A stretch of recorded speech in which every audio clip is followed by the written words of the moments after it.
آیت اللہ وحید خراسانی مدظل العالی بیان کرتے ہیں، کسی نے ان سے پوچھا کہ ہم اپنے وقت کے امام سے کس طرح رشتہ مضبوط رکھیں.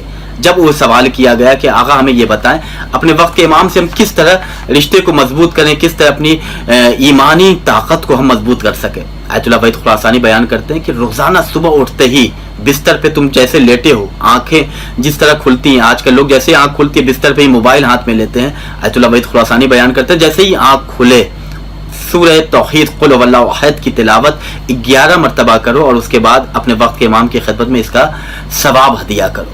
پھر جب بستر پہ سونے کے لیے جاؤ تو سونے سے پہلے 11 مرتبہ سورہ توحید کی تلاوت کرو اور اس کا ثواب امام زمان علیہ السلام کو ہدیہ کرو. چند دن یہ عمل کر کے دیکھو، یقیناً تمہیں خود اپنی زندگی میں اپنے اعمال میں ایک چینجنگ کا احساس ہوگا، تمہیں محسوس ہوگا کہ تم زندگی کے کمال کی طرف گامزن ہو.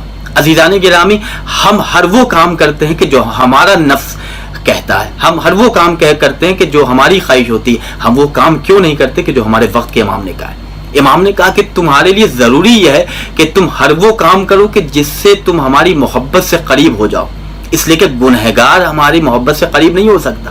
یہ ممکن ہی نہیں ہے کہ گناہ بھی کرتے رہو، اللہ کی معصیت بھی کرتے رہو اور میری محبت سے قریب ہو جاؤ. جہاں تک تمہیں ہماری محبت قریب کر دے تم وہاں تک جاؤ، اور جن چیزوں سے میں نے تمہیں روکا ہے ان چیزوں سے اجتناب کرو. یہ امام نے خود بیان کیا ہے. اب ہم اس غیبت کے زمانے میں ان ذمہ داریوں کو یاد کریں کہ اس طرح ہم اپنے آپ کو، اپنے وجود کو بابرکت بنائیں، پاک و پاکیزہ بنائیں، تاکہ ہم اپنے امام کے محضر میں جا سکیں، اپنے امام کی معرفت حاصل کر سکیں. اور یقین جانیے کہ اگر ہم اپنے وقت کے امام کے حوالے سے کام کرنا، امام کے آج ایسا نہیں ہے کہ امام ہمارے غائب ہیں، امام غائب نہیں ہے. ہماری گناہوں کے پردے ہماری آنکھوں کے سامنے اس قدر آ گئے ہیں کہ ہم اپنے وقت کے امام کو دیکھتے ہیں لیکن پہچان نہیں پاتے. اسی دنیا میں ہمارے ساتھ رہنے والے بہت سے واقعات ہیں کہ فلاں امام کو پہچان لیا، فلاں امام کو دیکھا. عزیزان گرامی، ہمیں امام نے جن چیزوں کا حکم دیا ہے ہم ان چیزوں کی طرف آگے بڑھیں. امام نے جن چیزوں سے ہمیں روکا ہے ان چیزوں سے اپنے آپ کو ہم محفوظ رکھیں. اسی میں ہماری دنیاوی زندگی کے کمالات پوشیدہ ہیں اور اسی میں ہماری اخروی زندگی کے کمالات بھی پوشیدہ ہیں. ایک مرحوم کی اصالِ ثواب کی مجلس ہے، مرنے والا اس دنیا سے چلا گیا لیکن اس کے اصالِ ثواب کا سلسلہ منقطع نہیں ہوا. جب کسی کا انتقال ہوتا ہے اصالِ ثواب کا بہترین ذریعہ ذکر محمد وآل محمد علیہ السلام ہے. اور کیا کہنے اس مرحوم کے کہ جس کے اصالِ ثواب کی مجلس کربلا معلیٰ میں اور نجف اشرف میں ہو رہی ہو. مجلس زیادہ جہاں ہو یقیناً بابرکت ہے، لیکن اگر عرض کربلا زمین نجف اشرف میں اگر اصالِ ثواب کا ذریعہ ہو تو پھر یہ یقین کمال کی منزل میں بہت آگے ہے. تو ہمیں کوشش کرنا چاہیے کہ ہم اپنے آپ کو گناہوں سے دور رکھیں، اس لیے کہ گنہگار وقت کے امام سے قریب نہیں ہو سکتا.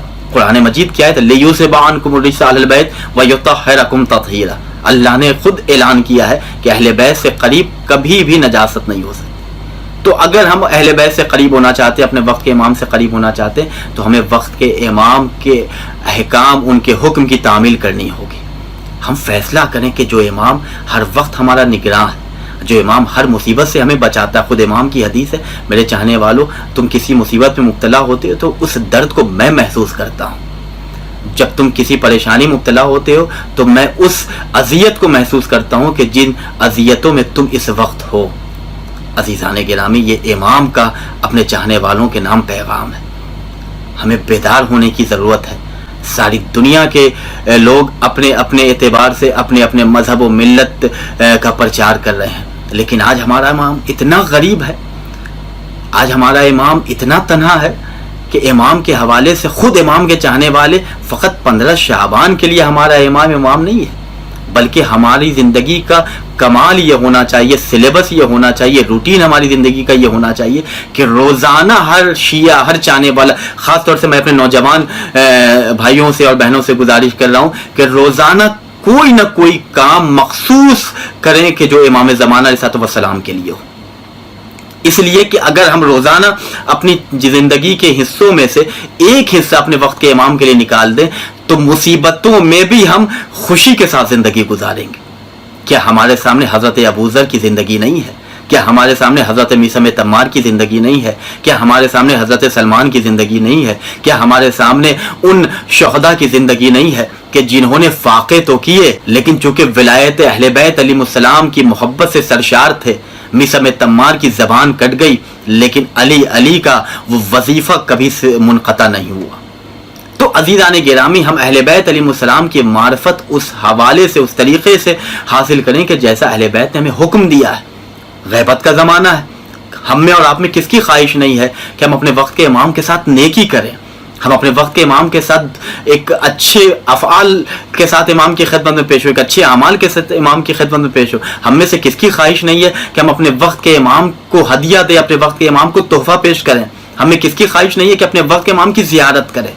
امام کے چاہنے والے بعض کے جو اقتصادی حوالے سے پریشان ہیں، میں آپ کی خدمت میں شیخ صدوق علیہ رحمہ کی کتاب ثواب الاعمال کی ایک روایت امام صادق حضرت امام جعفر صادق علیہ السلام اللہم صلی علی محمد و علی محمد وعجل فرجہم کی روایت ہے، میں آپ کے سامنے پیش کرنا چاہتا ہوں۔ امام بیان کرتے ہیں کہ جو شخص چاہتا ہے، جو شیعہ ہمارا یہ چاہتا ہے کہ وہ ہمارے ساتھ، ہم اہل بیت کے ساتھ نیکی کرے اور وہ ہم تک نہیں پہنچ سکتا، وہ ہمارے حقیقی مخلص شیعوں کے ساتھ نیکی کرے، اسے وہی ثواب ملے گا کہ جو ہمارے ساتھ نیکی کرنے کا ثواب ہے۔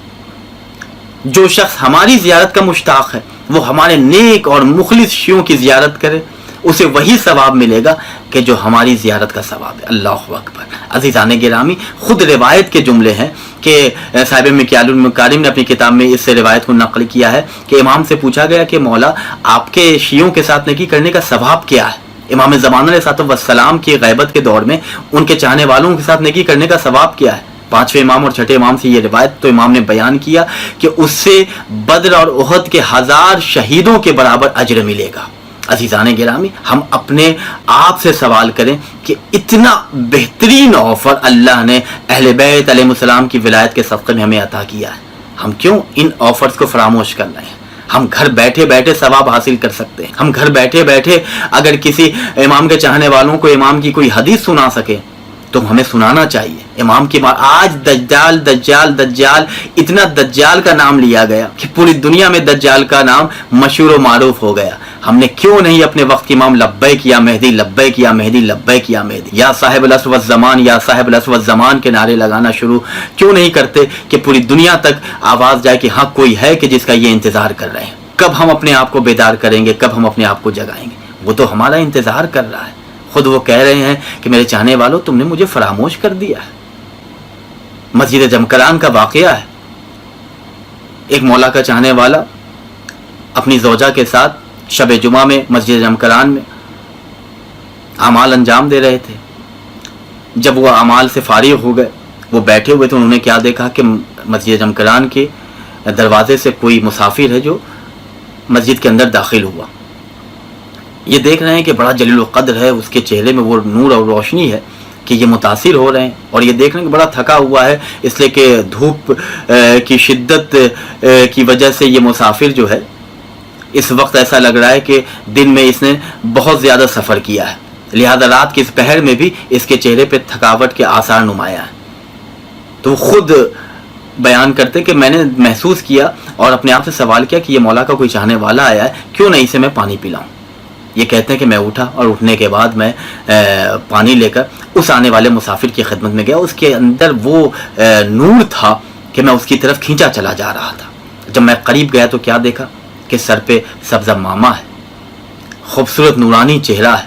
میں قریب گیا اور جان کر میں نے سلام کیا اور پانی کا ایک گلاس ان کو میں نے پیش کیا، اور میں نے کہا کہ آپ یہ پانی پئیں، اپنی تشنگی، اپنی پیاس کو بجھائیں۔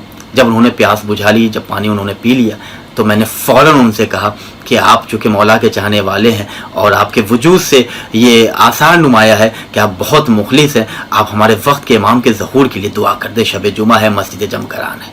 جیسے اس پانی پیش کرنے والے نے یہ سوال کیا اور کہا کہ میرے امام کے ظہور کے لیے دعا کر دیں، تو آنے والے نے کہا کہ واقعاً تم نے مجھے آج رلا دیا، اور تم جو یہ کہہ رہے ہو کہ میرے وقت کے امام کے ظہور کے لیے دعائیں کر رہے، میں ہی تمہارے وقت کا امام ہوں۔ اللہ اکبر۔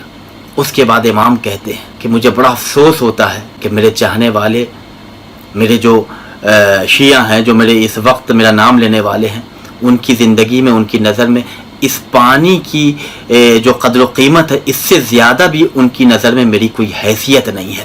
اگر اس سے زیادہ بھی اگر وہ مجھے اہمیت دیتے تو ہر لمحہ میرے ظہور کے لیے دعائیں کرتے۔ ظہور کی تاخیر میرے لیے باعث اذیت۔